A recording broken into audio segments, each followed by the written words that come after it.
让世间的救主受死来完成上帝永远救赎的大计划的事，全地拢听真啦。这位天地的领主，以原本有上帝的身份，较婉转，并行家己主落幕的形象，出世甲人相管。伊甘愿谦卑顺服到死，甚至死伫十字架顶。有一位罗马的大夫长，是参与伫钉死耶稣的人，伊看到主的情景，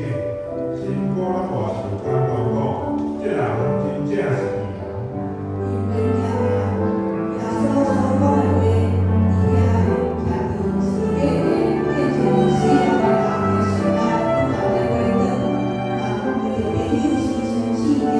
无有凭这个搁较大的天。